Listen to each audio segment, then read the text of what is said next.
Slavery never ended, it just evolved.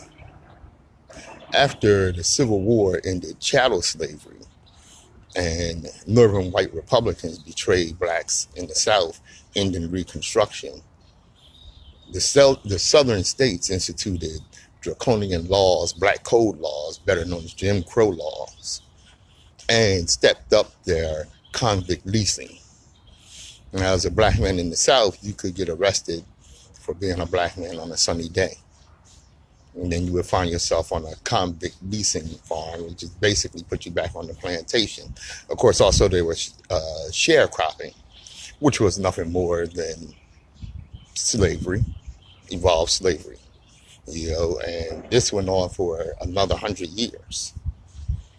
And then, of course, came the war on drugs, which was started by Richard Nixon, and of course escalated by Ronald Reagan and George W. Bush.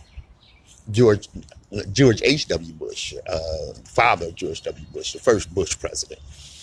Okay, and when the war on drugs escalated, that was followed, of course, by the 1994 crime bill, which was written by Delaware Senator Joseph Biden.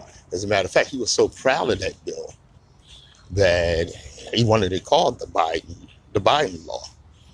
And this is what really escalated, the prison population. We have more people in prison than Russia, China, Iran. Okay? And of course, as is always the case, when there's a minority, the major portion of the prison population is dominated by black people.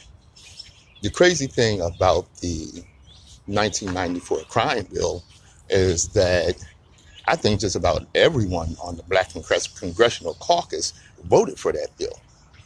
And this is the bill that escalated blacks in prison, which of course led to mass incarceration of black people, which really is just another part of evolved slavery.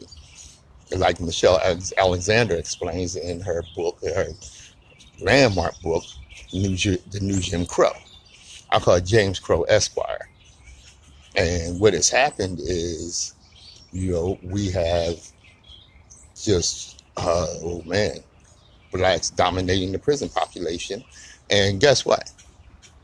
Now, convict leasing was supposed to have ended in the 1920s or something. Of course it didn't. Prisons have always farmed out, their prisoners to corporations and plantations and what have you. Now, that was prevalent in the South. Now it's all across the country, especially with the domination of the prison industrial complex and private prisons. Now, we don't have a private prison here in Delaware, but we do have our prisons that that have vendors, and these vendors greatly benefit from the prison population. In some states where they do have private prisons, these prisons require the states through their contracts to keep those prison populations,